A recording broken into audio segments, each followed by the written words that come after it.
আজকে ১ সপ্তাহের মতো হয়ে গেল আমি আমার এই ঘরটাকে পরিষ্কার করিনি। তো ভাবলাম যে সন্ধ্যাবেলা তো সেরকম একটা কাজ-বাজ নেই, তাহলে ঘরটাকেই পরিষ্কার করি। তো সেরকম একটা নোংরা হয়নি, ওই হালকা পাতলা একটু ধুলো হয়েছে। তো ভাবলাম সেটাই আরকি পরিষ্কার করে নিই। কারণ এখন তো সোনা আছে, এখন তো বেশি আরকি পরিষ্কার পরিচ্ছন্ন হয়ে থাকতে হবে। এখন সোনা আছে বলে নয়, আমি বরাবরই পরিষ্কার পরিচ্ছন্ন থাকতে বেশি ভালোবাসি।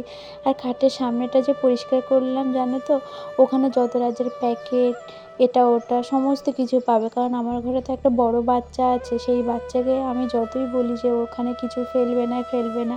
আমি আমার মতো বলে যাই, সে তার মতো কাজ করে যায়। জানো তো বড় বাচ্চাটাকে, ওটা হচ্ছে রাজা। তো ওকে আমি এত বলি যে ওখানে কিছু ফেলবে না, ওখানে হাত যায় না সচরাচর। তারপরেও কিন্তু ও ওর মতোই কাজ করে যায়। তো তারপরে আর কি বিছানার চাদরটা পাল্টে নিয়েছি, নিয়ে সমস্ত ফার্নিচারগুলো আর কি এক, এক করে মুছিয়ে নিয়েছি। জানো তো এই ধুলো হলে না আমার একদমই ভালো লাগে না। আমি ভাবি যে কেন এই ধুলোগুলো হয়? তার জন্য কিন্তু আমি সেরকম একটা জানালাও খুলে দিই না, জানো তো? তারপর